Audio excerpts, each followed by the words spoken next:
বন্যা কবলিত এলাকায় সাধারণত টিউবওয়েলগুলো বন্যার পানিতে ডুবে যায়। তখন দূষিত পানি টিউবওয়েলে প্রবেশ করে পানিকে দূষিত করে। আমরা কিভাবে বন্যাকালীন সময়ে বিশুদ্ধ পানি পেতে পারি এবং টিউবওয়েলকে সংরক্ষণ করতে পারি, আমরা আজকে এই বিষয়ে কথা বলব।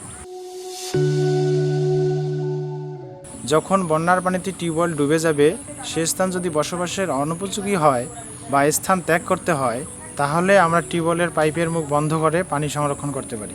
সেজন্য যখন আমরা উক্ত স্থান ত্যাগ করব, তখন টিউবওয়েলকে পাইপ থেকে আলাদা করে নিব এবং পাইপের মুখে একটি ক্যাপ দিয়ে দেব।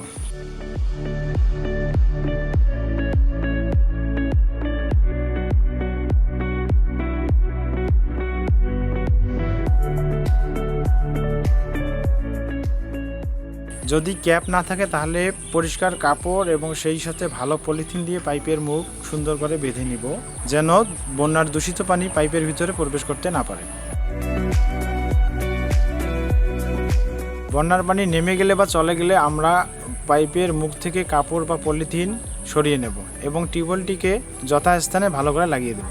টিউবওয়েল পাইপের মুখে পুনরায় স্থাপন করার পর কমপক্ষে আধা ঘন্টা চাপার পর পানি ফেলে দিয়ে তারপরে আমরা টিউবওয়েল থেকে বিশুদ্ধ পানি পেতে পারবো। এখন এসে আমরা বন্যাকালীন সময়ে কীভাবে টিউবওয়েল উঁচুকরণের মাধ্যমে বিশুদ্ধ পানি পেতে পারি। প্রথমে আমরা টিউবওয়েলের পাইপ থেকে টিউবওয়েলের নিচের প্লেট সহ উপরের অংশ খুলে রাখবো।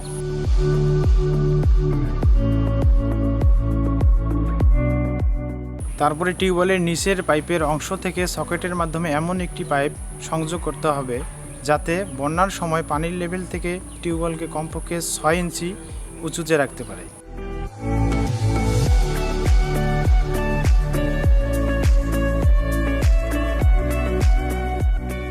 এভাবে আমরা বন্যাকালীন সময়ে পাইপের মুখ বন্ধকরণের মাধ্যমে টিউবওয়েল সংরক্ষণ করতে পারি।